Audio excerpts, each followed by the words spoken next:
Vamos a empezar nuestra clase del día de hoy. Hoy nos toca iniciar un primer capítulo de Literatura Universal.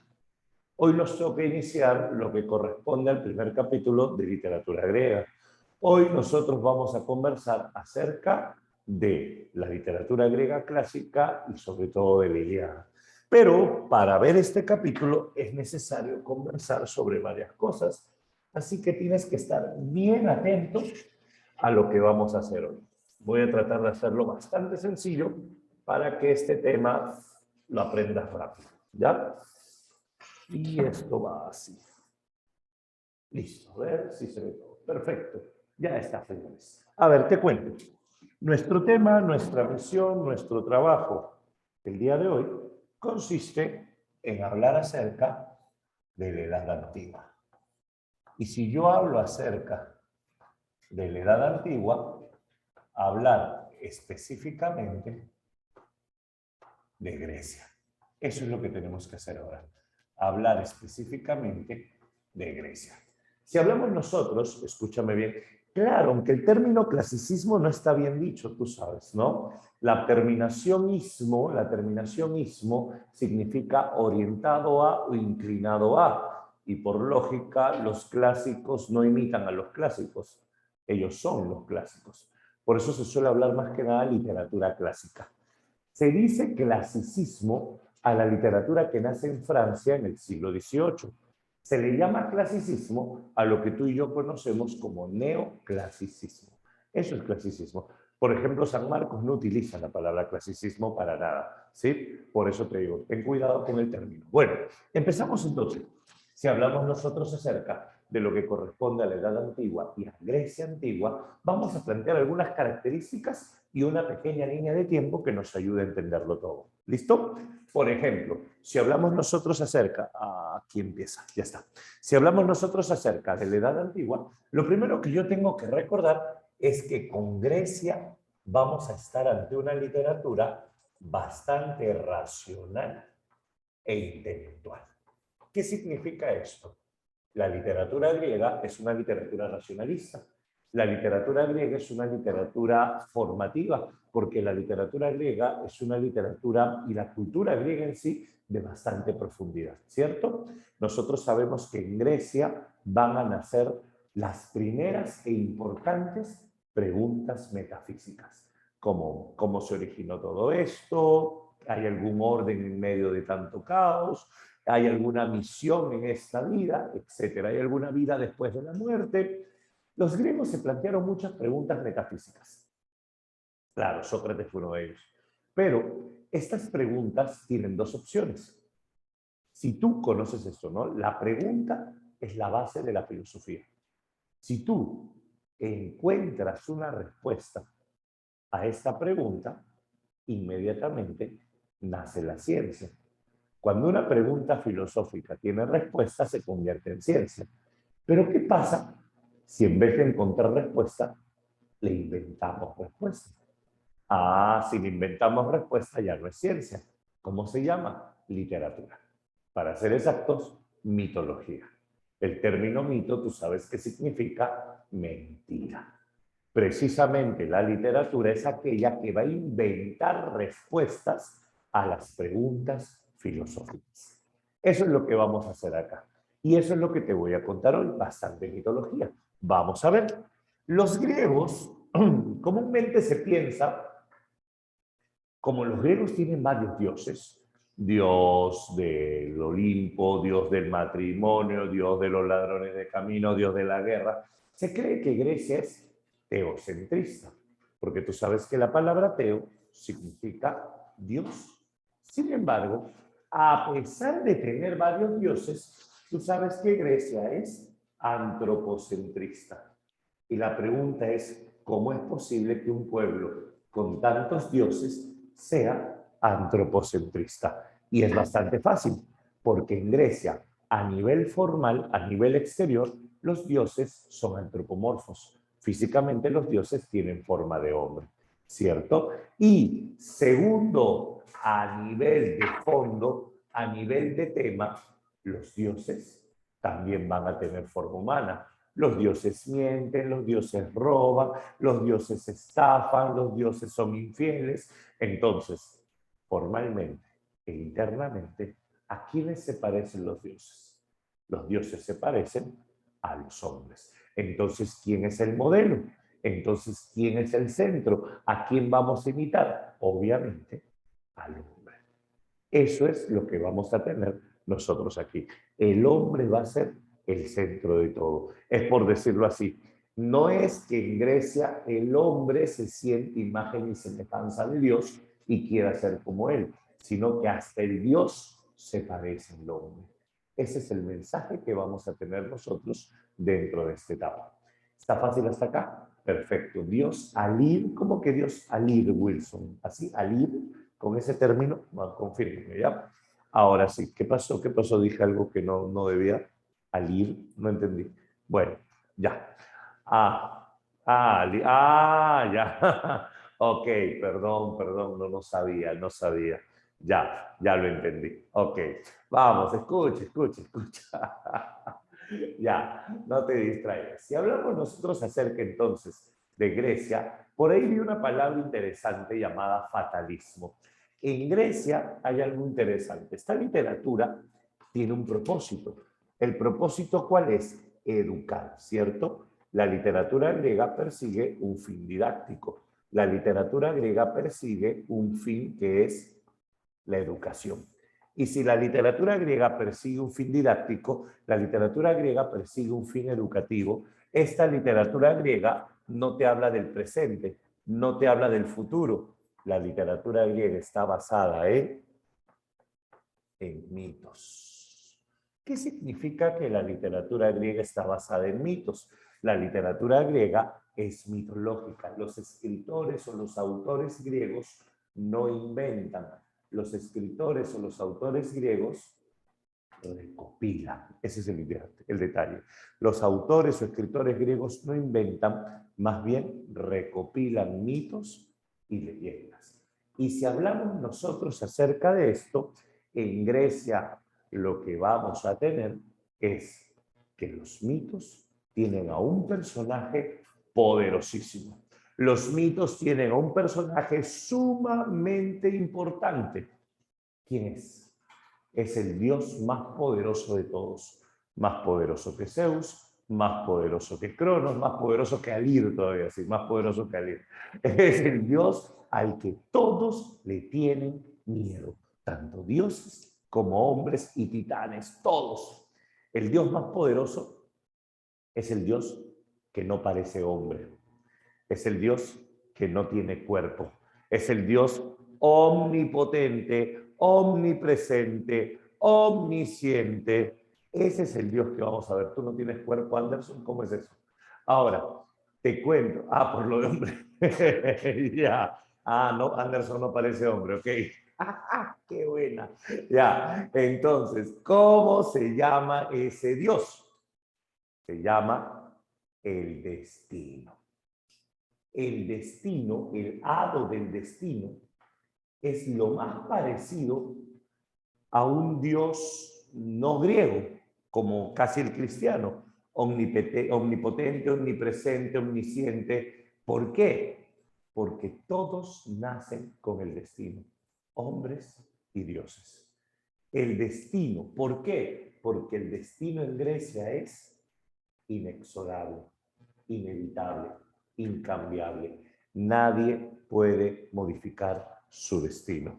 Y esto precisamente es un rasgo de Grecia que se conoce con el nombre de fatalismo. ¿Qué es el fatalismo? El fatalismo quiere decir precisamente que los dioses, los hombres y los dioses no pueden escapar de su destino trágico. Ahí lo tienes, ya está. Ahora, claro, es algo que no se puede cambiar ni modificar. Otro punto más que vamos a tener en Grecia. En Grecia nos gusta la belleza. Pero dime, ¿qué belleza es la más importante? ¿La belleza interior o la belleza exterior? A ver, te explico, Anderson. Es un Dios diferente a los demás. Es un Dios, se le llama impersonal. ¿Por qué? Porque el destino es una fuerza superior que no tiene rasgos de persona, que no tiene rasgos de cuerpo, que no tiene rasgos humanos. Es lo menos parecido a un hombre. Por eso se considera lo más poderoso. Bueno, claro, acá la belleza de los griegos es exterior. La belleza de los griegos es una belleza formal. ¿Qué significa belleza formal? Que aquí, con los griegos, lo que va a interesar es el aspecto externo. Los griegos le rendían culto al cuerpo, acuérdate, en Grecia, si quieres vas al médico, pero el gimnasio es obligado. En Grecia la belleza era un requisito. En Grecia nace un niño feo y era sacrificado. En Atenas se lo daban de comer a los cerdos. Así de simple. En Grecia los gorditos estamos prohibidos, ¿te das cuenta? Entonces, en este caso, si hablamos nosotros de la belleza, siempre va a vincularse con los rasgos formales. Ahora, y en cuanto a la lectura griega, la lectura, dime, ¿es difícil leer un griego tan antiguo que es? Esto es algo bien peculiar. Es más complejo leer a un autor del siglo XIX o XX que leer a un autor del siglo IX antes de Cristo. Es mucho más difícil leer a un autor del siglo XVIII, XIX que a alguien del siglo V antes de Cristo. ¿Por qué? Porque en la literatura griega, como es educativa, existe un profundo equilibrio entre el fondo, acá me refiero a la lectura, equilibrio entre el fondo y la forma. Te explico esto. Leer a los griegos no es difícil porque ni son temas muy difíciles, ni son palabras muy complejas. La belleza está en la forma, sí, pero el fondo y la forma están en equilibrio. No hay demasiada complejidad en ellos. Eso es lo que significa esto. Y estos son los rasgos que suelen considerar para examen de admisión. Punto número 1, características de Grecia. ¿Está o no está? Lanza, Marcia, no te anuncies, lanza, pregunta nomás. Esteticismo es culto a la belleza, eso van a ser con el tiempo. Lo que tenemos acá es didactismo más que nada. ¿Sí? O sea, acá mi misión es educar, no es hacer belleza. La belleza es formal, sí, pero mi misión es educar. Prueba de ello es lo que te voy a contar ahora. No es nada esteticista. Vamos a ver un tipo que mata al papá, se casa con la mamá, otro tipo que mató a su esposa, otro tipo que mató a la hija y por eso la esposa lo mata a él y el hijo la mata a ella. Eso no es nada esteticista. ¿Te das cuenta? No es nada esteticista. Es más bien fatalista. Ahora, quiero que plantees una idea rápida. Escucha, mira, yo no puedo empezar la clase y contarte de frente la Ilíada. ¿Por qué? Porque hay bastante trasfondo que viene en examen y que tienes que saber. Entonces, quiero contarte esto antes de hablarte de la Ilíada. La separata toda es la Ilíada, así que sale loco. Pero hay que entender bien esto. ¿Ves esta línea azul que avanza abajo y sigue avanzando? ¿O celeste? Sí, ya. A esta línea la vamos a partir justo aquí. Pártela. Si partimos esta línea justo aquí, vamos a tener dos bloques, EKG como que EKG. Perdón, Alexander, no hablo niño rata, traduce. A ver, si hablamos nosotros, no entiendo EKG. Ya, a ver, vamos. Si hablamos nosotros de Grecia, vamos a tener dos momentos. Esto es el siglo IX antes de Cristo. Antes de Cristo, ¿correcto? Antes del siglo IX, a esto le vas a llamar edad heroica. Esto viene mucho en preguntas de ECO, la edad heroica. ¿Qué es la edad heroica? La edad heroica es la edad de los mitos, la edad heroica es la edad de las leyendas, la edad heroica es la edad precisamente de los seres fantásticos. ¿Y qué es lo que hay después del siglo IX? Se llama edad histórica. Edad histórica. ¿Qué es la edad histórica? Es la edad de los hechos reales. Entonces, ¿dónde están los escritores? En la edad histórica. ¿Dónde están las obras? En la edad histórica. ¿De dónde salen los personajes de las obras? De la edad heroica. ¿Se entiende la diferencia? Háblame. Sí. Acá están todos los mitos y acá los mitos se vuelven obras literarias. Entonces, si tú quieres aprender las obras literarias, ¿qué es más fácil? Aprende de los mitos. Si te aprendes los mitos, salen las obras. Recordamos rápidamente, si hablamos nosotros acerca de los mitos, tenemos que hablar de dos clases de mitos. ¿Cuáles son? Al hablar de la mitología griega, primero te voy a contar todas las historias básicas para examen, obviamente tampoco no todo, de los dioses griegos. Tenemos que recordar las generaciones de dioses brevemente. Y una vez que hablamos de los dioses, ahora, ¿qué tenemos que ver? Dime, una vez que yo hablo de los dioses, ¿qué cosa quieres? ¿Qué cosa necesitas? Si hablamos de los dioses, ¿necesitas? Ajá. Para ser específico, claro, hombres. Historias de dioses, historias de hombres. ¿Cuál es el problema con la palabra historias, Karim? Explícame.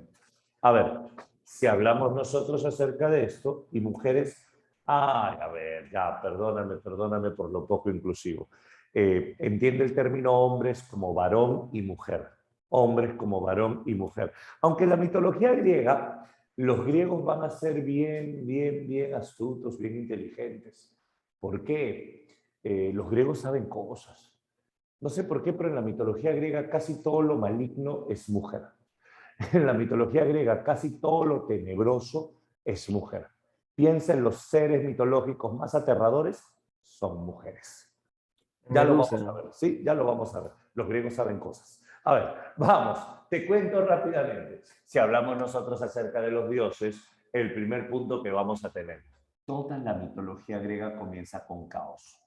Caos es el origen de todo, caos es el inicio, caos es la nada. Y de caos viene el planeta Tierra, de caos viene Gea. Y de las profundidades de la Tierra viene el Dios creador. Y el Dios creador es Urano. Estos son los tres primeros, la primera generación de dioses. Caos, Gea y Urano. Urano tenía el poder, que dice acá, momento de sacar, sí, ya. Urano tenía un poder especial. Vamos a explicarlo, pero por favor escúchame. Los griegos eran naturalistas. ¿Qué significa eso? En Grecia no existe el pudor, en Grecia las cosas se muestran como son, así que no hay escándalo ni derroche si te digo que Urano tiene la semilla más poderosa en Grecia. Comienzo diciendo semilla porque le haces el volumen al parlante si mamá está cocinando a tu lado. La semilla más poderosa, la palabra semilla. ¿Cómo se dice semilla en griego? Esperma. La palabra semilla en griego es esperma. Urano tenía la semilla más poderosa de Grecia, es decir, donde quiera que caiga una gota de semen de Urano, nace algo. ¿Correcto? Avise que bajes el volumen antes que pase momentos incómodos. Bueno, donde quiera que caiga una gota de semen de Urano, nace algo. Urano, imagínatelo plantado sobre la Tierra, y Urano comienza a arrojar su semilla por todo el planeta. Solo escúchame, no imagines, no vueles, solo recuerda. Y Urano arroja su semilla por todo el planeta y entonces comienzan a nacer, no lo imagines, comienzan a nacer toda clase de seres. Entre los hijos de Urano vamos a mencionar algunos importantes. Por ejemplo, dentro de los hijos de Urano tenemos a los gigantescos titanes, vinculados con el clima y fenómenos climatológicos. Femenino de Titán, titánides. ¿Qué son las titánides? Femenino de Titán. Vamos a tener acá a los cíclopes. ¿Qué son los cíclopes? Gigantescos con un solo ojo. Hecatónquiros, los 100 brazos, los 100 manos. Hecatónquiros también. Vamos a tener por acá a las divinidades del arte, musas, divinidades de la naturaleza, ninfas, divinidades de la venganza, erinias, las diosas del destino, parcas, son algunos términos que se van a usar mucho cuando se habla de literatura griega, por eso los menciono. Escucha que lo voy a repetir, no te preocupes. Las parcas son las tres hermanas que comparten un solo ojo y que conocen el destino pasado, presente y futuro. Las erinias son las furias, las diosas de la venganza. Las ninfas son las diosas de la naturaleza, ríos, valles, bosques. Las musas se asocian al arte y los hecatónquiros se asocian a los 100 brazos o 100 manos. Solo estos creo que puede haber dudas. Creo que sabes lo que es Titán y Titánide también. Ahora, había un titán llamado Cronos. Y este titán llamado Cronos estaba casado con una titánide llamada Rea, la primera pareja mitológica. Y ya va a salir por ahí alguien que diga, profesor, pero no son hermanos. Sí, pero no existe nadie más en el mundo, así que escucha. Cronos y Rea se van a casar y Cronos era el líder de todos. ¿Cómo se volvió el líder? Cronos destronó a su padre. Cronos se propuso revocar a Urano, pero hay un problema. Urano es más grande. Sí, pero nosotros somos más. Sí, pero si Urano quiere, se puede poner a crear más. Pues entonces hay que evitar que cree. Y la misión inicial de Cronos fue castrar a su padre Urano. Cronos castra al gigantesco Urano y se va volando hacia el Tártaro, cargando sobre sus hombros los genitales de su padre. Y cuando está volando hacia el Tártaro es lo más profundo del mundo de los muertos. No, Perseo viene mucho más adelante, Perseo más adelante. Cronos no cortó la cabeza de Medusa, lo castró Urano. ¿No? Ahora, y es acá en que la última gota de semen de Urano cayó en el mar. Claro, y de acá nace Afrodita, el último suspiro de Urano, Afrodita, la diosa del amor, del erotismo, del placer. Ya está, listo, ya lo tenemos. Cronos se volvería el líder, pero el destino lo castigó. Cronos, así como tú destronaste a tu padre, un hijo tuyo te va a destronar. Y precisamente Rea estaba en la labor de parto. Y es acá que nace él. Hera es la diosa del matrimonio. Cronos agarró a Hera recién nacida y se la tragó. No lo iban a derrotar. Cronos vio que nacía Hades.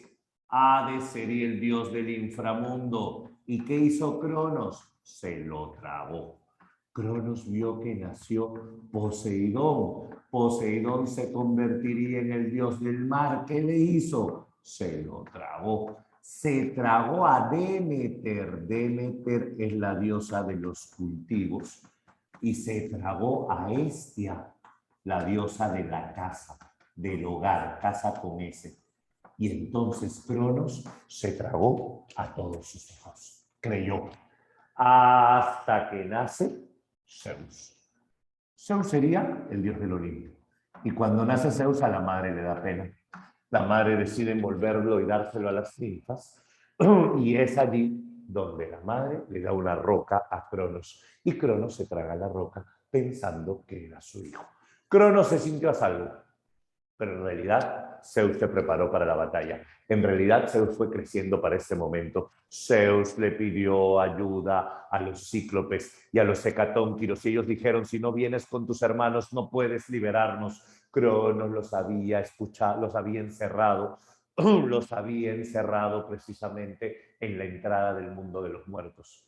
Zeus consiguió una hierba que induce al vómito, se la dio a las ninfas se la dieron a Cronos, Cronos la tomó, Cronos se sentía mareado, Cronos se sentía mal y después de muchos años de haberse tragado a sus hijos, Cronos y comenzó a vomitar y cayó 1, cayó 2, cayó 3, cayó 4, cayó 5 y la roca, todos adultos hasta la roca.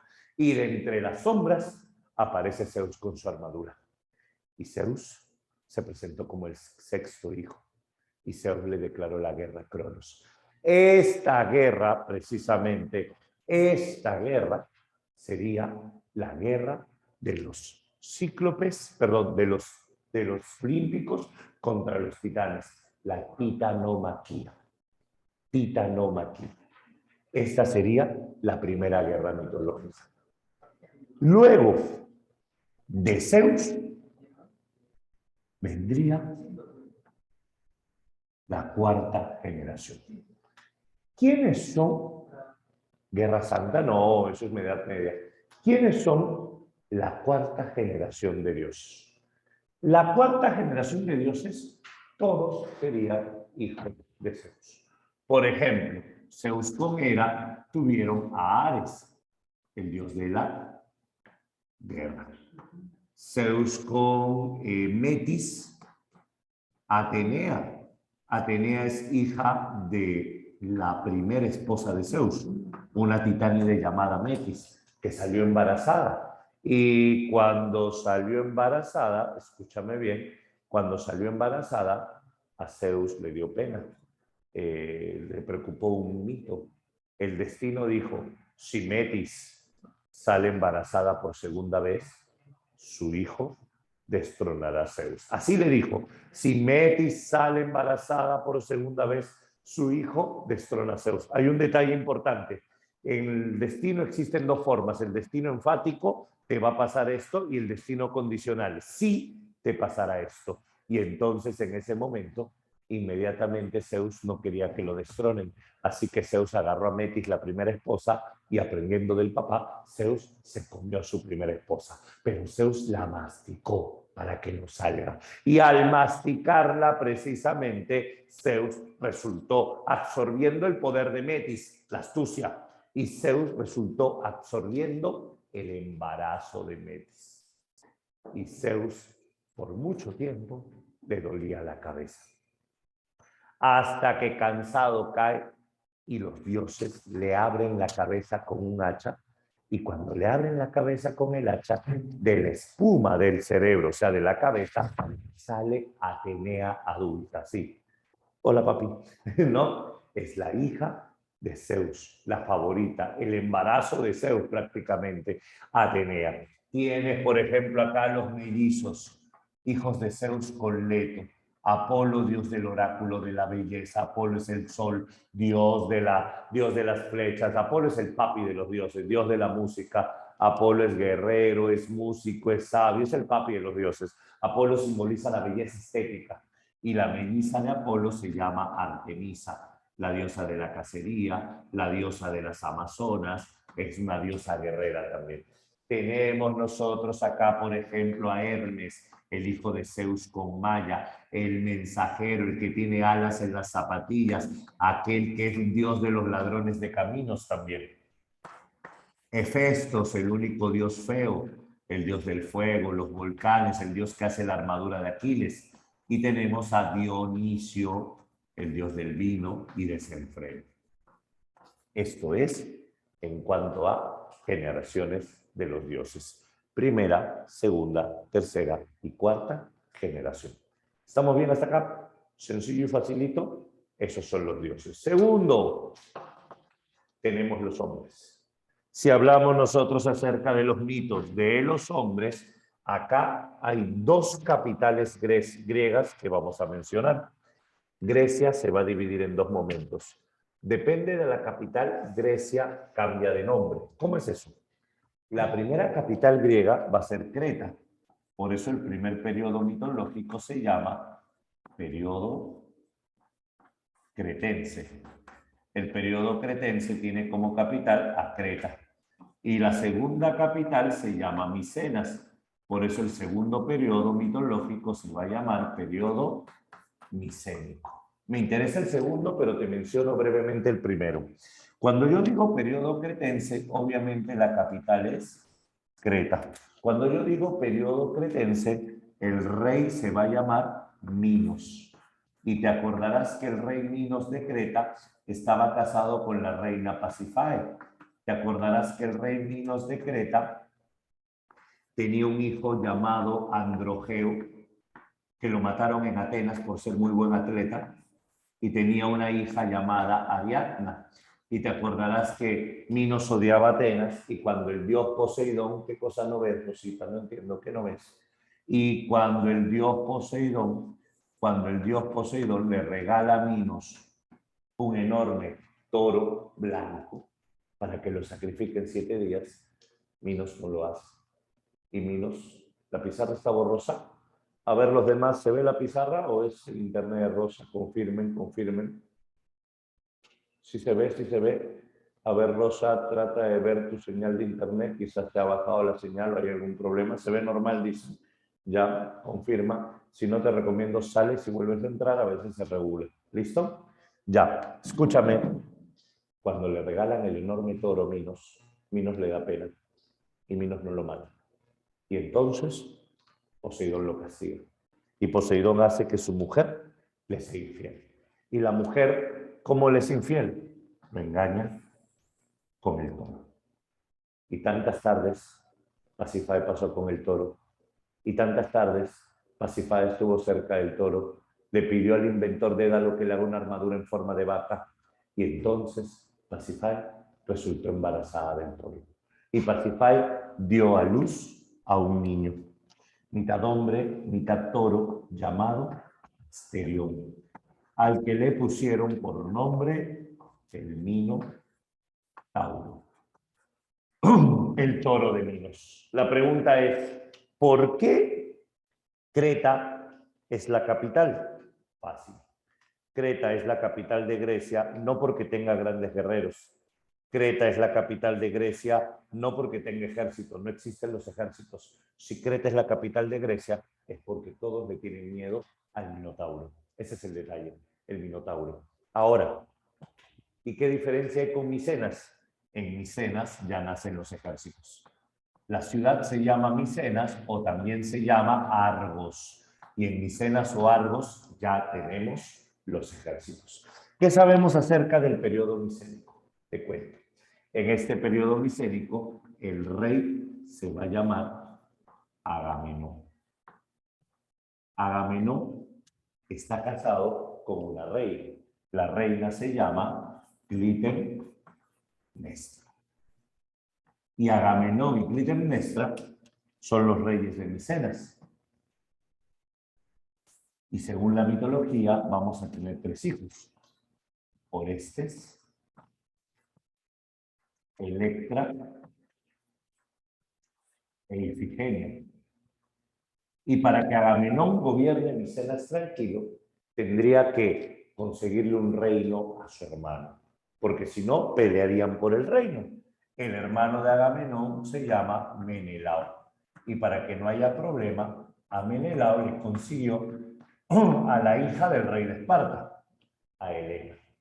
Helena era la hija del rey de Esparta. Helena era la más hermosa, mientras que Menelao es el rey, perdón, Agamenón es el rey de Micenas, Menelao es el rey de Esparta.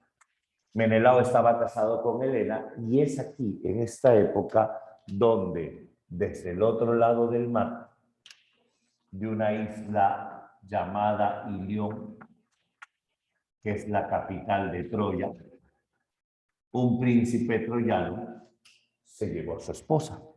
Acuérdate que en Ilión, Troya, el rey de todo Troya se llama Príamo. Príamo estaba casado con Hécuba. Y Príamo y Hécuba, ¿qué son? Son los padres de más de 160 hijos, según la mitología. Entre ellos, Héctor. Héctor es conocido como el de tremolante caso. Héctor estaba casado, Ifigenia, Héctor estaba casado con Andrómaca, y Héctor y Andrómaca tenían a un pequeño hijo llamado Astianax. Tienes acá a Casandra. Cuando nació Casandra, un día se le presentó el dios Apolo. Apolo la conoció y Apolo le dijo, Casandra, tú te casarás conmigo. Casandra era apenas una niña, tú te casarás conmigo. Esa Apolo es la fregada. Y entonces Casandra lo mira y Casandra le dice, ¿y por qué? Porque si te casas conmigo, tendrás poder. Si te casas conmigo, yo te doy el poder de la adivinación. Y entonces, en ese momento, Casandra le da el poder precisamente de adivinar. Y como Casandra le da el poder de adivinar, en ese caso, Casandra prácticamente podía ver el futuro. Y cuando Apolo volvió tiempo después para casarse, en ese preciso momento, Apolo se va a caracterizar. ¿Por qué? Porque Apolo va a llegar y ella le dice, Casandra le dice, Apolo, tenemos que hablar. Yo estoy precisamente segura que tú y yo no podemos casarnos. Porque tú, estuve viendo el futuro, y tú y yo no tenemos futuro. Simple, lo rechazan, lo marginan, lo chotean. Y cuando lo rechazan a Apolo, Apolo no le puede quitar el don, pero Apolo le da la maldición. ¿Cuál es la maldición? Tú puedes adivinar, pero nadie te va a creer. Tú puedes adivinar, pero nadie va a saber realmente qué es lo que va a pasar. Y entonces esa maldición de Casandra fue fuerte porque cuando nació su hermano Paris, Casandra sabía que Paris sería el origen de la destrucción de Troya, pero por más que lo advirtió, nadie le creyó. Al final Casandra terminó echando a Paris del reino. Casandra terminó abandonándolo en el campo. Casandra esperaba que se lo coman los lobos, pero en lugar de comérselo los lobos, lo encontraron unos pastores. No, Pandora no es acá. Y lo encontraron unos pastores, y estos pastores lo terminaron criando. Y le pusieron el nombre de Paris, porque su nombre originalmente era Alejandro.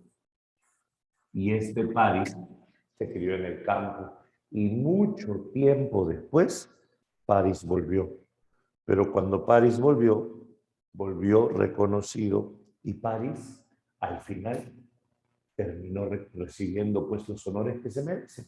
Y es así que un día viaja al reino de Esparta como embajador, y Paris termina llevándose a la reina Helena, ¿cierto? Que dice también que, obvio que no se puede intervenir porque nadie puede cambiar el destino. Él intervino, al robarse París intervino, pero el destino no va a cambiar nunca. Simple y sencillo. Ahora, esto originaría la guerra de Troya. El hecho más importante en este periodo se va a llamar Guerra de Troya. Y si hablamos nosotros acerca de la Guerra de Troya, aquí vamos a tener al rey Agamenón con cientos de miles de soldados. Vamos a tener al rey Menelao. Vamos a tener a Ajax, el del gran escudo. Vamos a tener a Odiseo. Vamos a tener a Diomedes y hasta vamos a tener a Aquiles. ¿Quiénes son los que te estoy mencionando? Los héroes griegos. Estos son el ejército griego. Y todos ellos en barco abalanzan hacia la ciudad de Ilión. Y cuando todos se abalanzan hacia Ilión, esta guerra dura 10 años. Pero obviamente la Ilíada, que es la que vamos a ver, solo te cuenta 51 días del último año. Ni siquiera la última parte, que te cuenta parte final, pero no la última de la guerra de Troya. Este es el panorama que vamos a ver.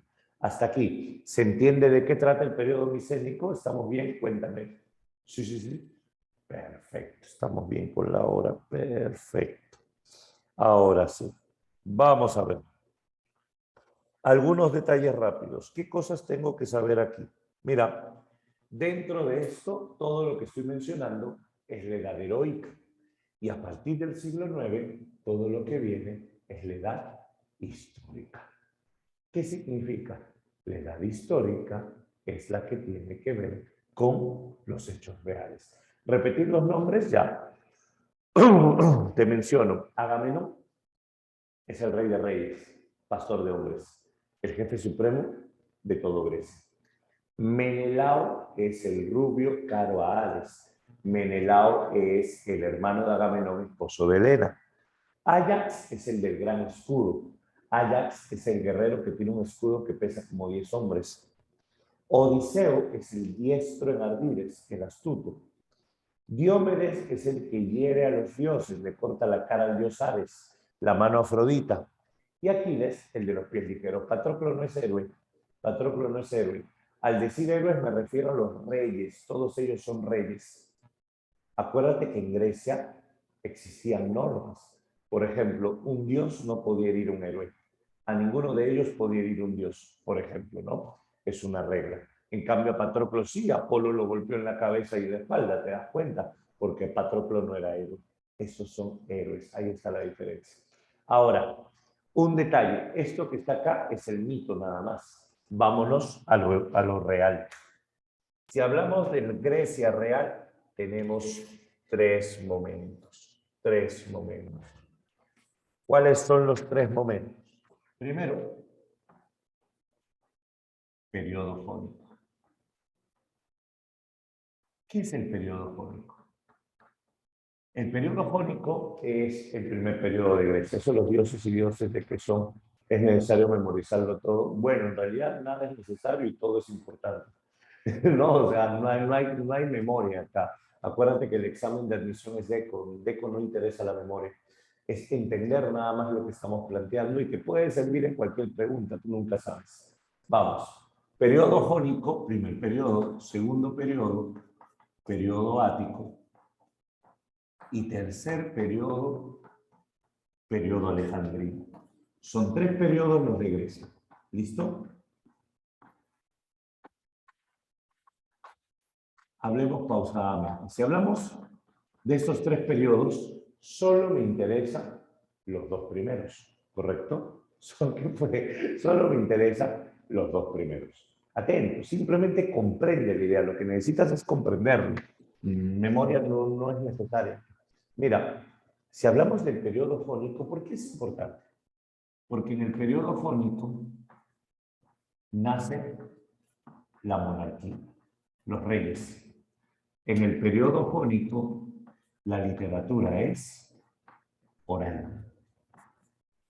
En el periodo jónico, lo que vamos a tener nosotros es el periodo arcaico, el periodo de inicios. Esto es periodo jónico. Luego viene el auge.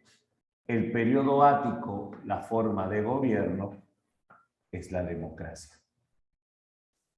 En el periodo ático, lo que vamos a tener es la aparición de la escritura. En el periodo ático vamos a tener el esplendor.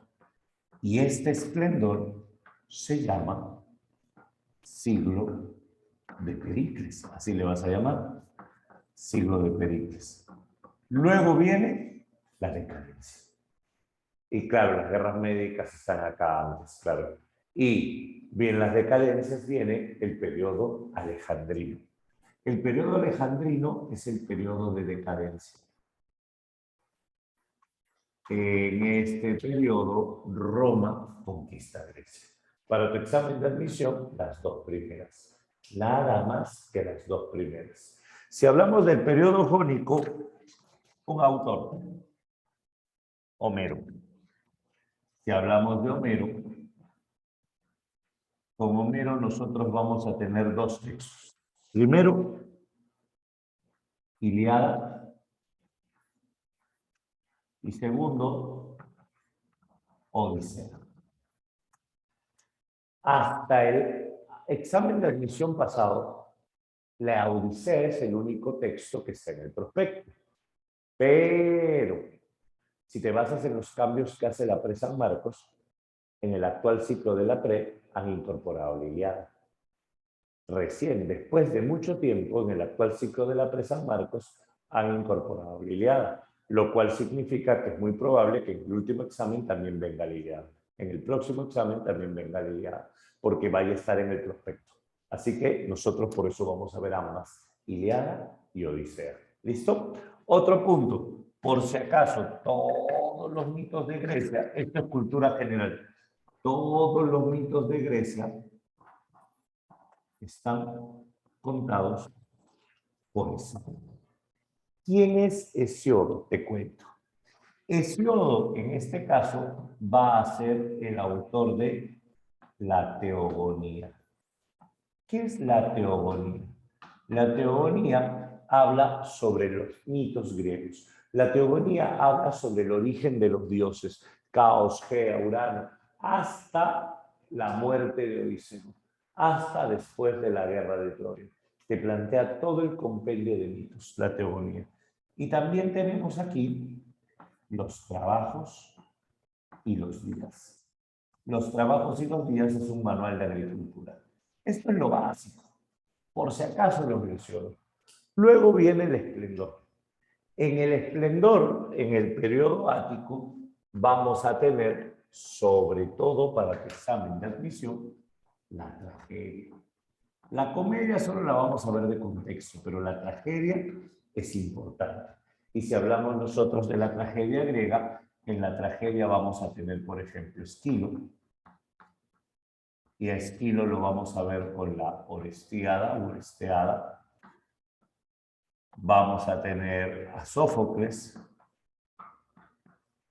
y con Sófocles vamos a tener Edipo Rey, e incluso de contexto mencionamos a Eurípides, el autor de Medea.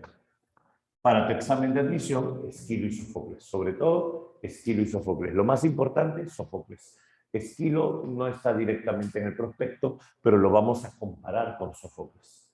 Y si hablamos del periodo alejandrino, por si acaso menciono acá a Teócrito, el autor de los Idilios, poemas pastoriles, y Menandro, el autor de La mujer de Saba, teatro costumbrista. Y es aquí, señores, que vamos a tener todo el panorama de la mitología y la literatura griega. Por si acaso, el periodo jónico es del siglo IX a.C. al siglo VII. El periodo ático es del siglo VI a.C. al IV, y el periodo alejandrino es del siglo III a.C. al siglo II a.C. Y con eso tienes todo tu panorama. Y aquí lo tenemos. Este es el panorama de Grecia para iniciar la clase. Es la introducción nada más.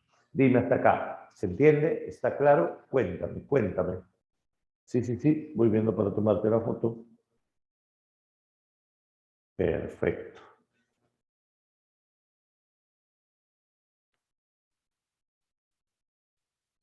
A ver, vamos a ver.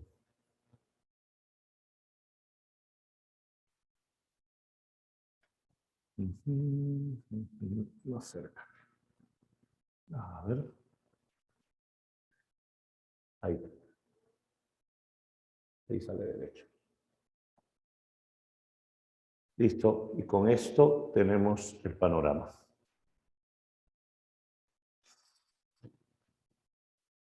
Ya está todo en orden, perfecto. Ahora sí, vamos a la parte que nos concierne, que tiene que ver precisamente con lo que viene en examen de admisión y lo que está en la separata, es decir, la Ilíada. Borramos todo.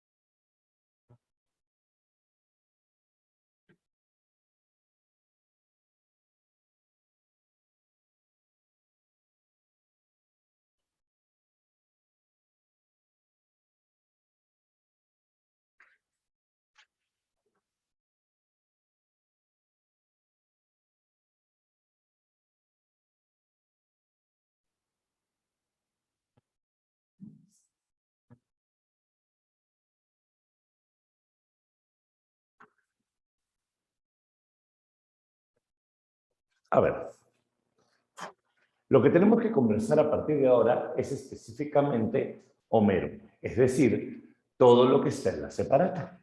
De Homero hay más dudas que certezas. Sobre Homero tenemos más interrogantes que verdades. ¿Por qué? Porque en la literatura griega la figura de Homero para muchos va a ser un enigma. ¿En qué sentido? Antes del siglo IX todo es mito. Después del siglo IX todo es real. ¿Cuál es el problema? Que Homero está en el 9. Y como Homero está en el 9, no se sabe si Homero es mito o verdad. ¿Te das cuenta? Ese es el problema. Homero está entre la realidad y el mito. Por ejemplo, la cuestión homérica dice eso. Homero era un aero, del cual se cree que su nombre era Melesígenes. Y este Melesígenes, apoyado de un báculo o con una lira, comenzaba a cantar historias. Y Melesígenes comenzaba a contar las historias de la edad heroica. Y cuando Melesígenes comenzaba a entonar los cantos, impresionaba, pues. Y dicen que solo para contar la Ilíada, Melesígenes se demoraba toda la tarde, todos los días, por 3 a 4 semanas. Así se contaba que era. Y entonces Homero, o Melesígenes, va a ser tan conocido que tras su muerte, después de su muerte, va a tener imitadores.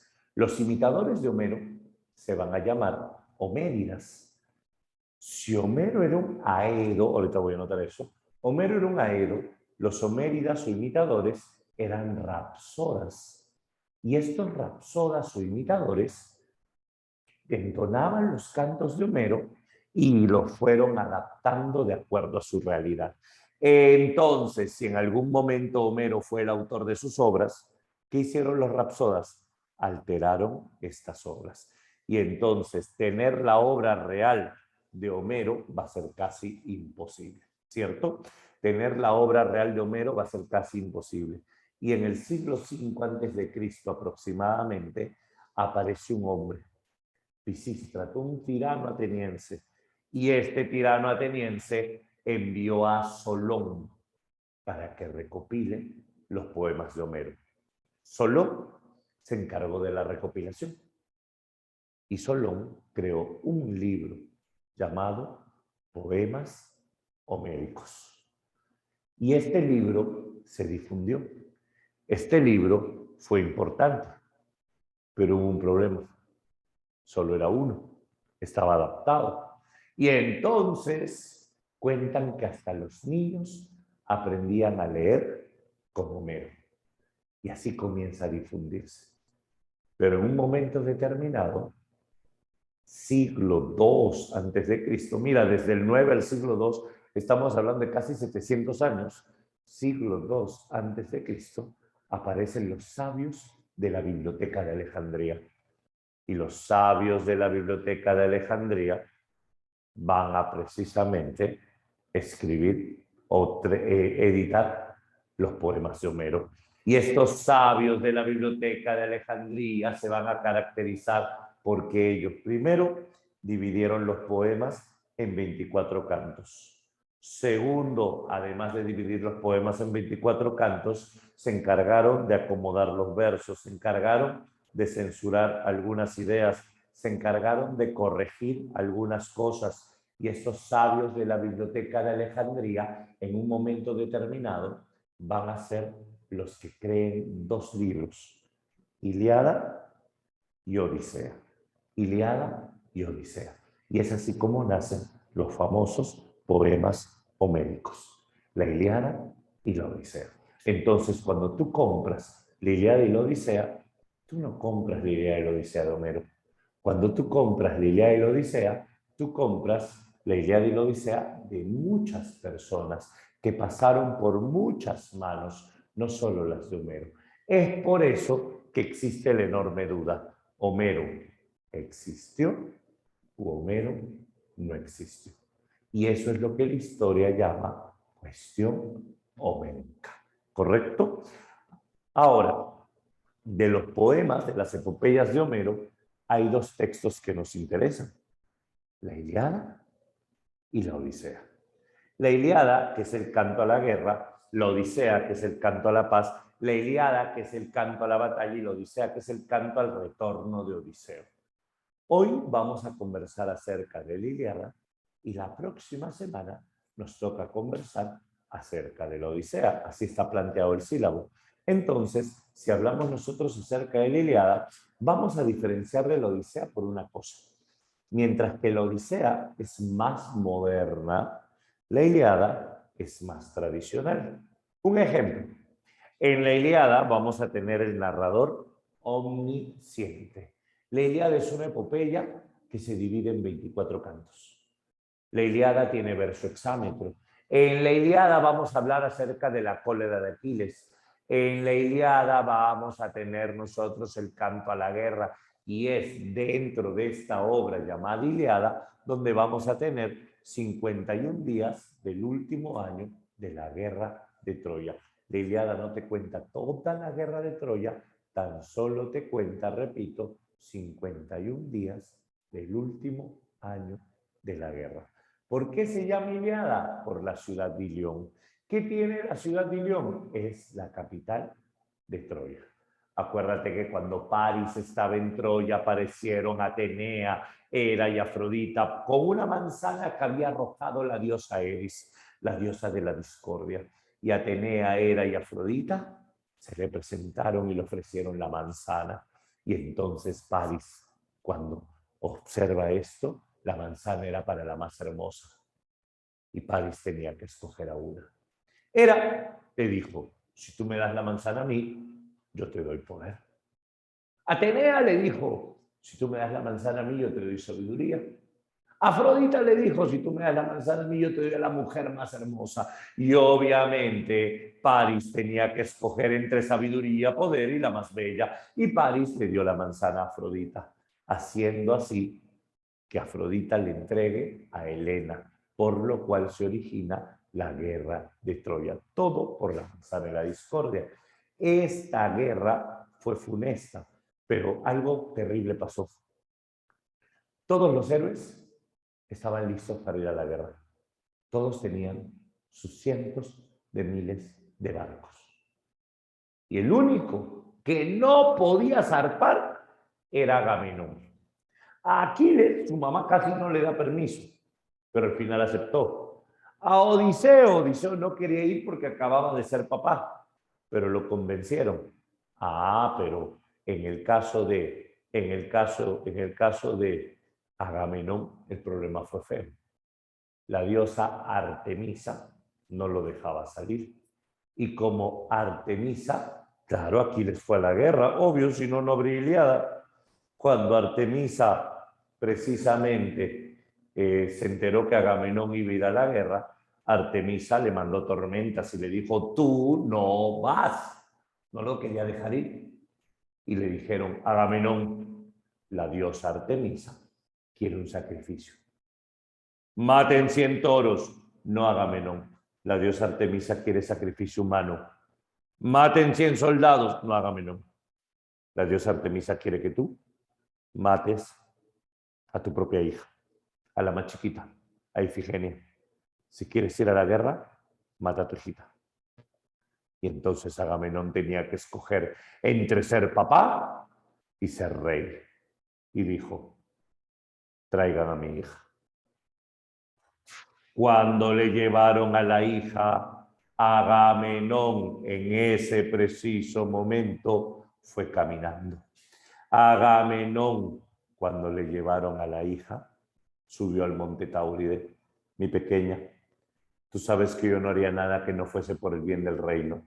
Lo sé, papá. Hija, vamos a rezar a la diosa Artemisa. Ya, papá, la hija no tenía ni idea de lo que iba. Échate aquí, mi pequeña. Permítame que te cubra con esta manta. Y no olvides que papá te ama. Agamenón respira hondo, Agamenón cubre a la hija. Pase lo que pase, no te destapes, mi niña. Agamenón coge la espada, Agamenón se acerca a la hija, Agamenón mira hacia abajo y Agamenón voltea a ver a los soldados como diciendo que miran.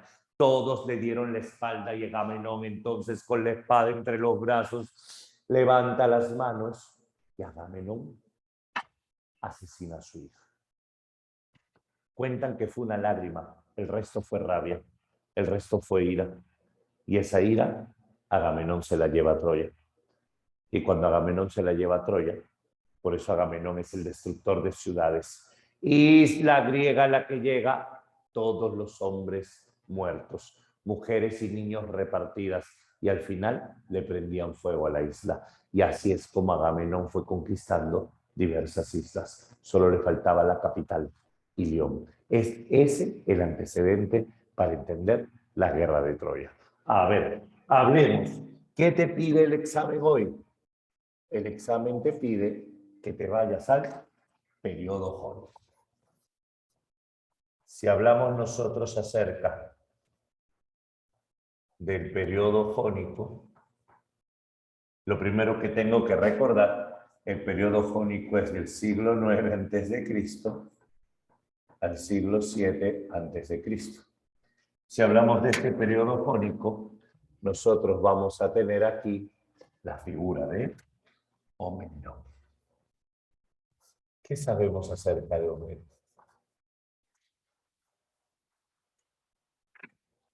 En este caso, con Homero, lo que tenemos que plantear es, Homero, la tradición cuenta que su nombre real es Melesígenes, nacido en el río Meles. Se dice que Homero es un aero es poeta-compositor, un aero ciego, que va a entonar los mitos de la saga troyana. Dentro de la edad heroica, la saga troyana son aquellos mitos que hablan de la guerra de Troya. Homero no tiene escritura, así que Homero representa la oralidad. Homero va a componer sus poemas, se cree, en verso hexámetro, es el verso heroico de la época. Y este Homero pertenece a la corte de Jonia, no es que sea un vagabundo, nada. Es Homero el poeta de la corte jónica. Homero en la literatura griega es el que hilvana todos los mitos y une la tradición. Esto es lo básico de Homero que te pueden preguntar en un examen. Ahora, recuerda que de este Homero nace la famosa cuestión homérica. Ya la mencionamos, así que se hace rápido. Había una vez un poeta con un báculo o con una lira. Este poeta canta a un público. Este poeta que le canta al público se llama Melesígenes y la gente le apodaba el ciego, Homero. Este Melesígenes está más o menos en el siglo IX a.C. Luego, en un momento determinado, aparece Pisístrato, un tirano ateniense. Y Pisístrato envió a Solón a que haga la recopilación. Solón se encargaría de la recopilación de los mitos y leyendas. Solón, ¿cómo va a recopilar los poemas de Homero si ya está en el siglo V a.C., siglo VI a V? Fácil, es que en este caso no recibió una versión, recibió muchas versiones Solón. ¿Cómo? Solón no conversó con Homero, ya está muerto. Conversó con los rapsodas de Homero. Y estos rapsodas de Homero se llamaban Homéridas, los rapsodas de Homero. ¿Listo? Y entonces así nace el libro. Y este libro eran los poemas homéricos. Luego, este libro va a llegar a los sabios de Alejandría. Y cuando los sabios de la biblioteca de Alejandría cojan este libro, es aquí que nace la edición. Siglo II a.C. en la biblioteca de Alejandría, y ya no tendríamos un solo libro, tendríamos dos libros. A uno le pones por nombre Ilíada y al otro le pones por nombre Odisea. Y así tenemos este origen. ¿Estamos bien hasta acá? Ahí tienes tu cuestión homérica. Ahora, ¿qué necesitamos? ¿Y de qué trata la Ilíada? Ah, ese es el tema de hoy, pues, ¿no? Vamos a ver. Hasta ahora, todo lo que te he hablado no resuelve ninguna pregunta de la separada. ¿Sí? Vamos, porque te estoy dando todo el contexto que necesitas. Ahora, vámonos a la Ilíada en específico. Si hablamos de los poemas homéricos, el poema que nos interesa en este momento es la Ilíada y solo la Ilíada. La próxima semana lo comparamos con la Odisea. A ver, recordemos la Ilíada. ¿Qué debemos saber acerca de la Ilíada de Homero? Comenzamos con la forma. Mira, vámonos a la forma de Homero. ¿Qué debo saber? Primero, la Ilíada es una epopeya, poema monumental mitológico, que se divide en 24 cantos. Ya está. La Ilíada son 15.674 versos. No tienes que aprenderlo de memoria, es solo para que entiendas que es grande. Es grande. Versos exactos. ¿Correcto?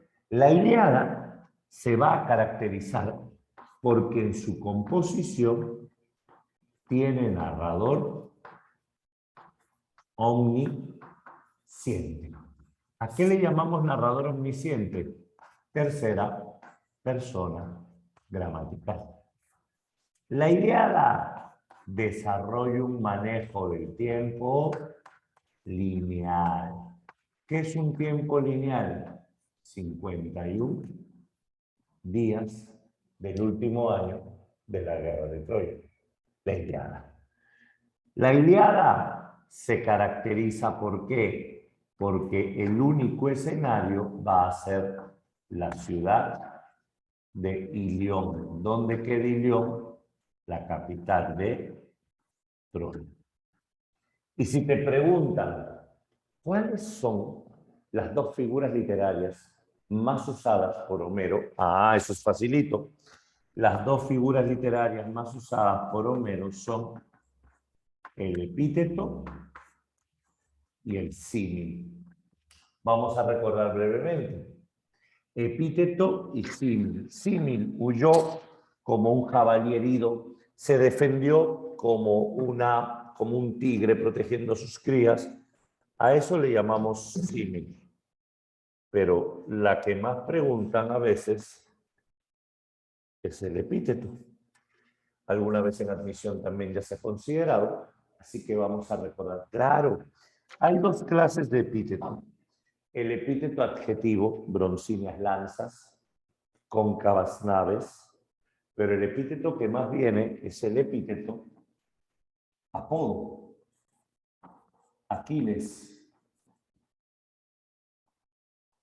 el de los pies ligeros. Héctor, el de tremolante casco. Ahí tienes un griego y un troyano. La mayoría de los epítetos están en el bando griego. Agamenón, el rey de reyes, el pastor de hombres. Menelao, el rubio, caro a Hades. Ajax, el del gran escudo. Diomedes, el que hiere a los dioses. Por ejemplo, acá, si te das cuenta, ya tienes a casi todo el ejército griego y a Héctor. Odiseo, el diestro, diestro significa hábil, el diestro en ardides, el buen mentiroso, el bueno engañando. ¿Quieres dioses? Por ejemplo, Atenea, la de ojos de lechuza. La de ojos de lechuza. Por ejemplo, un dios más y el pavo. Apolo, el que hiere de lejos. Zeus, el que amontona las nubes. Hera, la de ojos de novillo. Príamo, domador de caballos. Esos son epítetos. ¿Listo? Ya está aclarado. Ahora, y vámonos al fondo de la Ilíada. ¿Cuál es el tema principal de la Ilíada? Sencillo, la cólera de Aquiles. La Ilíada no te habla de la guerra de Troya, la Ilíada te habla de la cólera de Aquiles. Y sabemos que van a ser dos cóleras. La primera cólera de Aquiles tiene que ver con el rapto de Briseida, su esclava. Y la segunda cólera de Aquiles tiene que ver con la muerte de Patroclo, a quien quiere vengar. Acuérdate que en la Ilíada vamos a tener acá la vida como un modelo. En la Ilíada la vida es una lucha. En la Ilíada la vida es una lucha constante en donde el héroe alcanza su mayor dignidad en el campo de batalla. Rapto de Briseida, Briseida. Ahora, acá, escúchame bien, si hablamos nosotros acerca de esto, el héroe busca conseguir una palabra clave, gloria. ¿Qué es gloria? Grandeza. El héroe busca la grandeza. Y es acá donde el valor que se exalta es la fuerza. A diferencia de la Odisea, donde el valor que se exalta es la astucia, la inteligencia. La Ilíada no es inteligencia, es fuerza y es valentía. Acuérdate que en la Ilíada vamos a tener dos bandos. En la Ilíada tenemos por acá la isla Ilión, Troya, y es en este Ilión donde Príamo es el jefe del ejército, perdón, es el jefe de todo Troya, Héctor es el jefe del ejército, Paris el que se roba a Helena, Eneas es el primo de Héctor, Eneas es el único que se va a salvar en una obra romana llamada de Midas, cuenta su historia. Vamos a tener por acá un hermano menor, Deifobo, entre otros más. Y sobre todo, el sacerdote Crises. Crises. Es aquí precisamente que la ciudad troyana está resguardada por una enorme muralla. ¿Listo? En el otro bando están los griegos. Acá el jefe supremo de todo Grecia, ya dijimos, Agamenón. El rubio, Caro Ares, Menelao. El del gran escudo, Ajax. El que hiera a los dioses, Diomedes. Tienes acá al diestro en Ardides, Odiseo. El de los pies ligeros, Aquiles. Ahora sí, ya que lo están mencionando, el amigo amado de Aquiles es Patroclo. En la obra solo se dice amigo amado. Obviamente se puede interpretar de muchas formas. Y sí, la historia nos cuenta que sí, era bien amado, bien amado. Ahí está. Ahora, otro detalle. Acá nosotros tenemos a los griegos. No te olvides que a los griegos se les llama aqueos. Y por el otro lado tenemos a los troyanos. Y a los troyanos se les llama teucros. Ya está. Acuérdate que el dios centro de todo es Zeus. Y acuérdate que en cada bando tenemos, por ejemplo, aquí vamos a tener a la diosa de la sabiduría, Atenea y Hera. Aquí vamos a tener al dios del mar, Poseidón, y el que hace la armadura de Aquiles, Hefestos. Aquí vamos a tener a el dios de la guerra, Ares, la diosa protectora de París, Afrodita, el dios del oráculo, Apolo, y la melliza de Apolo, Artemisa. Ahí tienes la organización de todos los personajes. Acuérdate de un detalle, la obra comienza precisamente cuando los griegos siempre inician con la invocación a las misas, las musas. Los griegos siempre inician precisamente con lo que se conoce como el llamado a las musas. Canta, oh musa, la cólera de Aquiles, cólera funesta que rebalsó a Hades. Cuéntanos cuántas fueron las víctimas, quiénes fueron los muertos producto de esta cólera. Al inicio de la obra, te cuentan que Agamenón tiene una esclava llamada Criseida. Criseida es la hija de Crises, el sacerdote. Y Aquiles tiene una esclava llamada Briseida, que no es problema para nada. Pero acuérdate que al inicio de la obra Agamenón se niega a devolver a Criseida. Y como Agamenón se niega a devolver a Criseida, Crises le reclama a Apolo y le pide que le mande una peste a los griegos. Y es por eso que Crises, frente a los barcos aqueos, comienza a enviar la peste de flechas. Crises, frente a los barcos, comienza a lanzar cientos de miles de flechas. Y entonces se arma todo una salvaje, todo un barbarismo. Y en medio de este conflicto es que Aquiles se enoja y le dice: miserable Agamenón, Atrida, hijo de Atreo, ojos de perro, tú que nunca peleas y te quedas con la mejor parte, devuelve a esa muchacha. Porque voy a devolver a la mía, porque no devuelves a la tuya. La mía no es el problema. Y comienzan a discutir que la tuya, la tuya. Y en ese instante es que Agamenón, debido a la súplica de todos, dice: yo devolveré a Criseida, pero por haberme ofendido, Aquiles le quito a Briseida. ¿Y esto cómo se llama? La primera cólera de Aquiles. Pregunto, ¿quién provocó la primera cólera de Aquiles? Agamenón. ¿Qué hizo Agamenón? Le quitó a Briseida. ¿Y cuál es la consecuencia? Aquiles se retira del campo de batalla. Y Aquiles los dejó. Aquiles se marchó. Y entonces, en ese momento, Aquiles se fue. Un segundo punto. Aquí, en este caso, Aquiles precisamente se ve encerrado en su barco y comienzan las peleas cuerpo a cuerpo.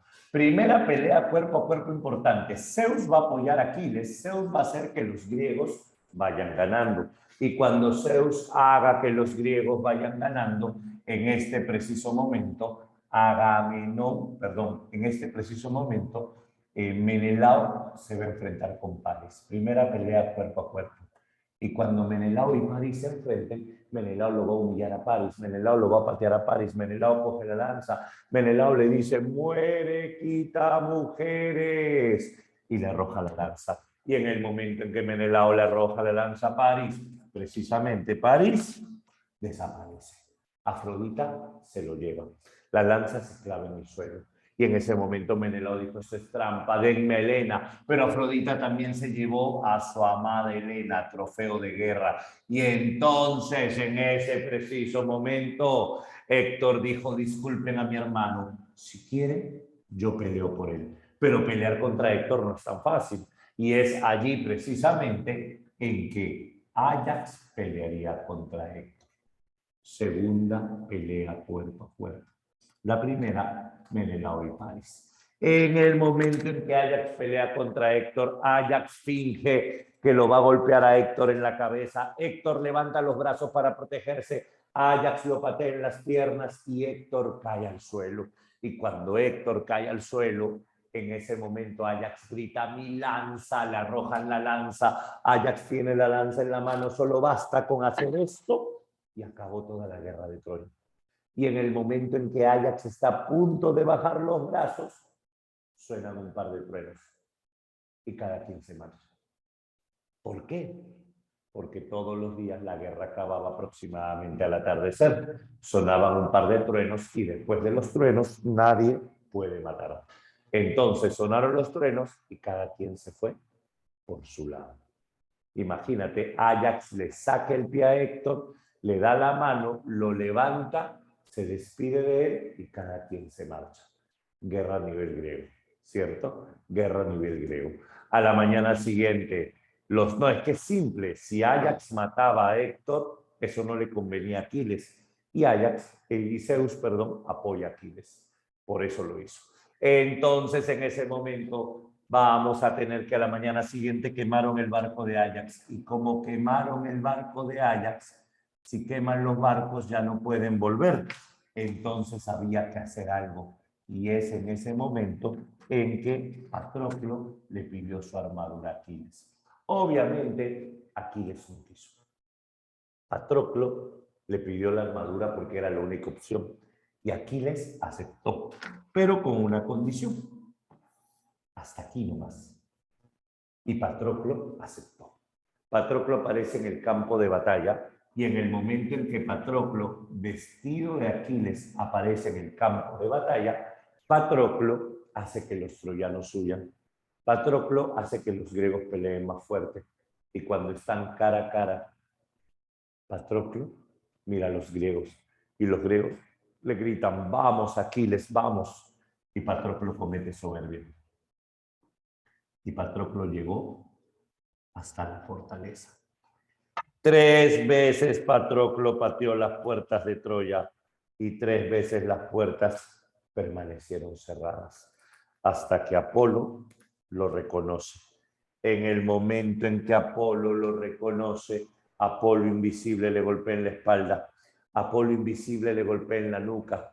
Patroclo cae, se le cae el casco. No es Aquiles, grita un troyano y le disparan una flecha en el hombro. Patroclo tiene la armadura de Aquiles, una armadura divina que ningún arma hecha por los hombres puede atravesar.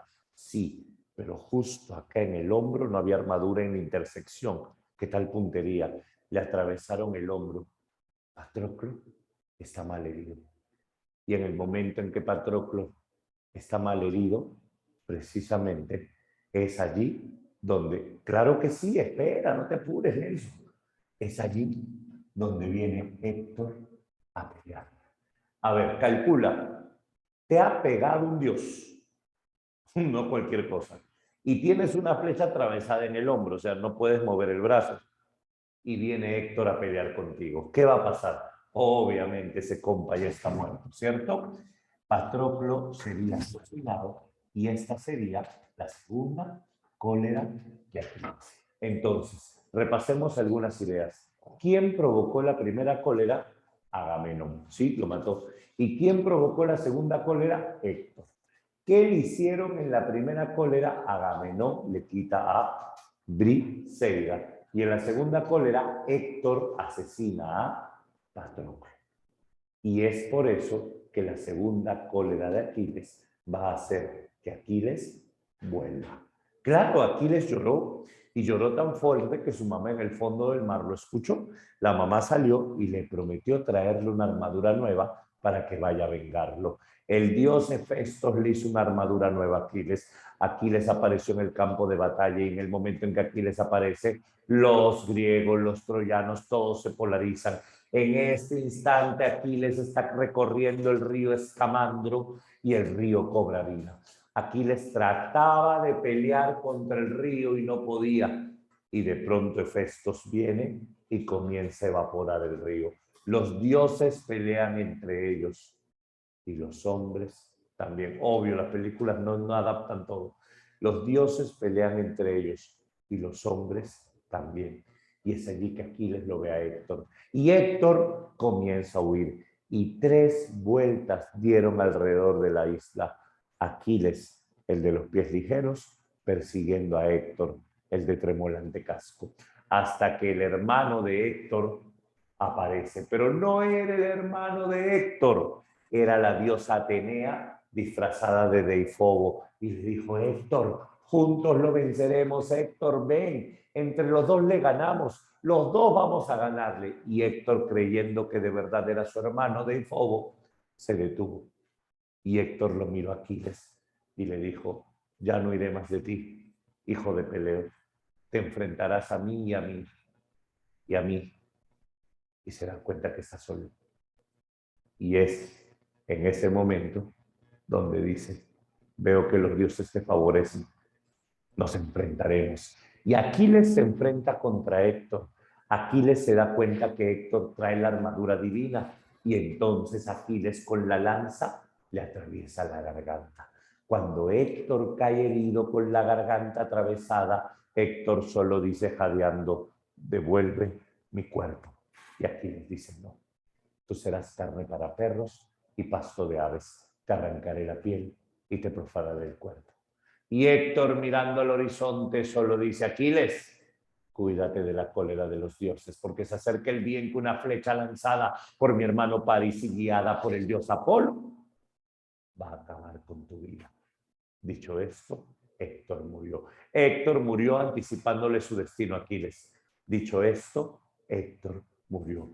Aquiles arrastró el cadáver de Héctor para humillarlo y todo Troya lloró, porque el destino de Héctor y el destino de Troya están ligados. Muerto uno, muerto el otro. Y entonces, en ese momento, Aquiles arroja el cadáver de Héctor, que se pudra, dice, y comienza a hacer los funerales de Patroclo. Cuando Aquiles hace los funerales de Patroclo, con sacrificios humanos y todo, en ese instante Aquiles espera la noche y en la noche Príamo aparece. Y Príamo es llevado por el dios Apolo y Príamo le dice, devuelve el cuerpo de mi hijo. Y Aquiles dice, no. Y Príamo le dice, ¿qué sentiría tu padre si es que tú te mueres? Y Aquiles recordó todo. Y la profecía.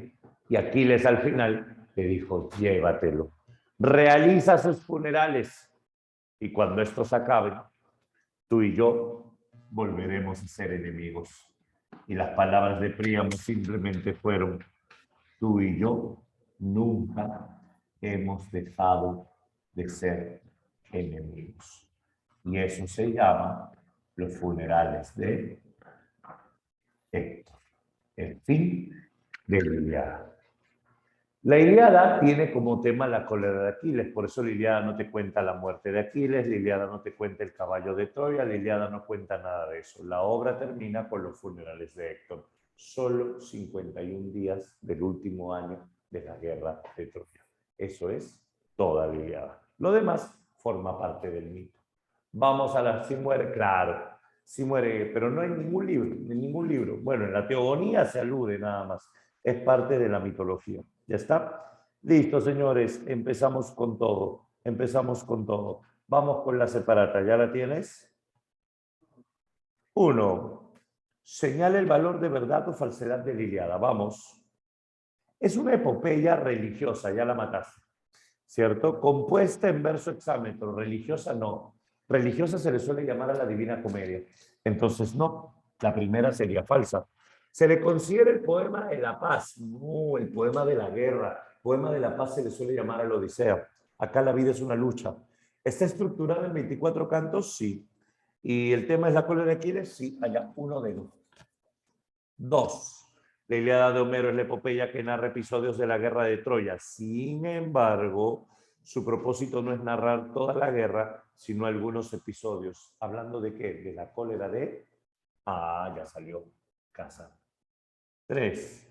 El asunto de la Ilíada de Homero está marcado por el destino y la fatalidad. Uno de los personajes principales de la obra, Héctor, muere a manos de Aquiles y al final es triste, ya que se narran los funerales del troyano, pero no es el fin de la guerra. ¿Por qué no se narra el final de la misma? Malia la pregunta. A ver, vamos a meternos en la cabeza de Homero. Homero, ¿por qué no narraste el final de la guerra? Porque no quería, porque el tema es la cólera de Aquiles. A ver, el autor no tenía conocimiento, no puede ser esa. Ya que el destino de Héctor está ligado al de Troya, sí. La obra no tiene ese propósito, también es correcta. ¿Y se narra en la Odisea? No. Obviamente la B y la C son correctas, pero para quien hizo la pregunta te apuesto que la clave es la B. ¿Por qué la B?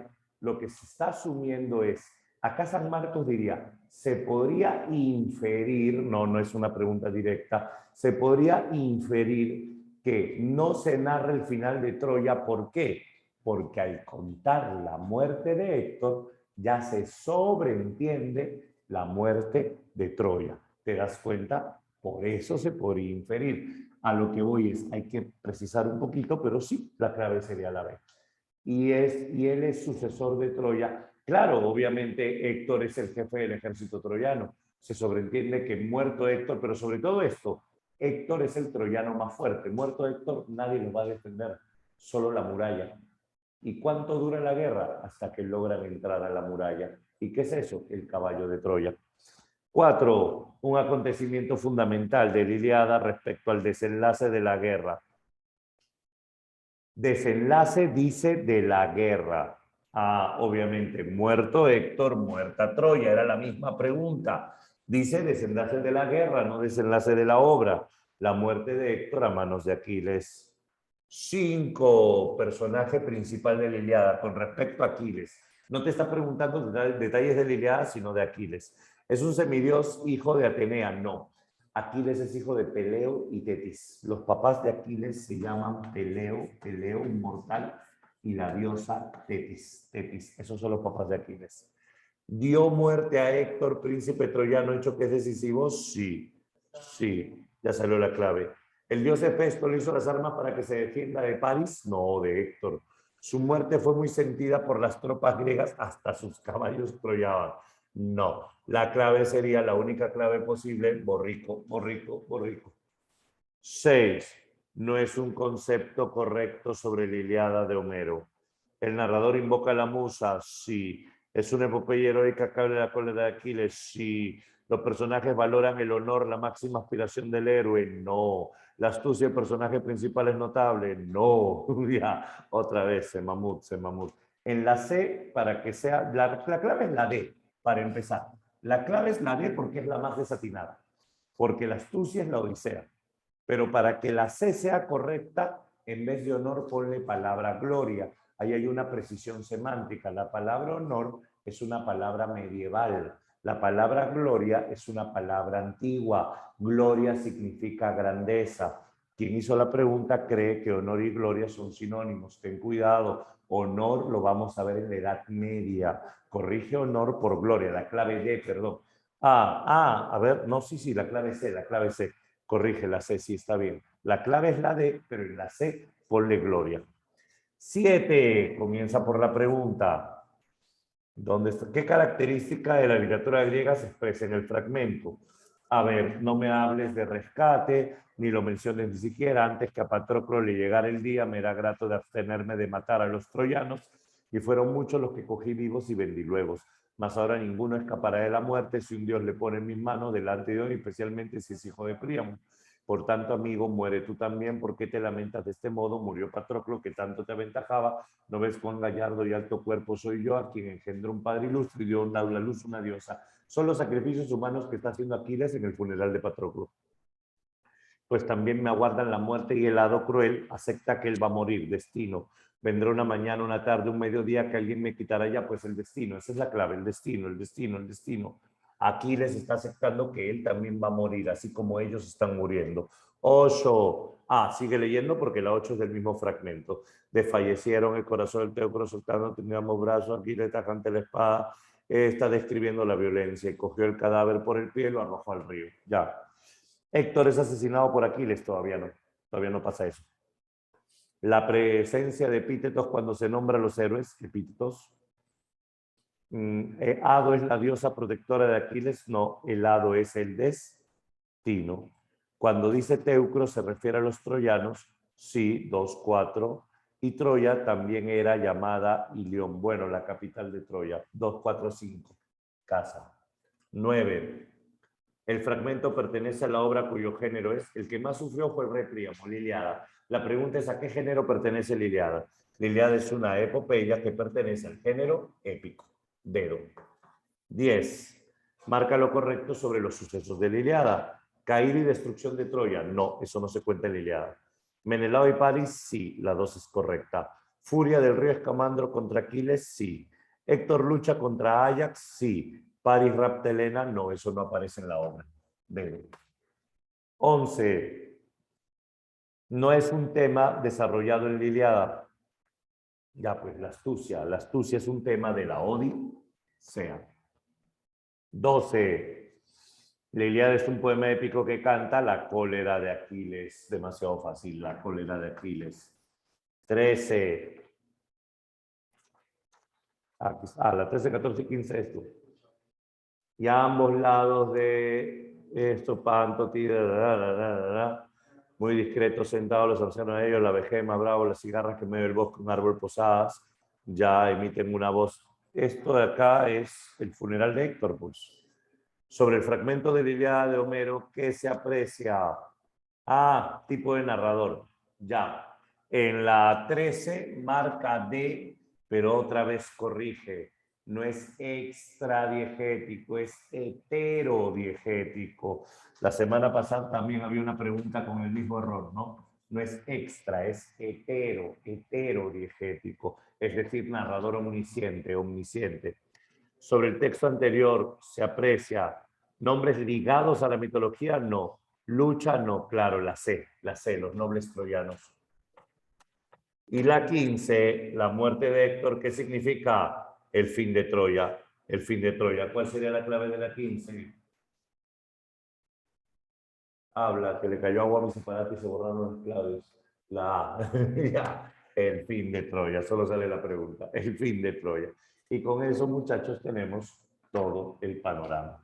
Ahí está. Gracias por hacer esa corrección de heterodigético, Marcia. Y no se olviden de la otra corrección de honor, honra, ¿cierto? Honor, gloria, perdón, honor, gloria, que estaba en la pregunta. ¿En qué pregunta tenías que hacerlo? ¿Te acuerdas? ¿Te acuerdas? La 6. En la 6, la palabra honor reemplázala por gloria. Y con eso tienes una palabra precisa para tu examen. Listo, mis pequeños. Espero que saquen buena nota en el quizzes. Por aquí sigo un ratito. ¿Ya? A ver.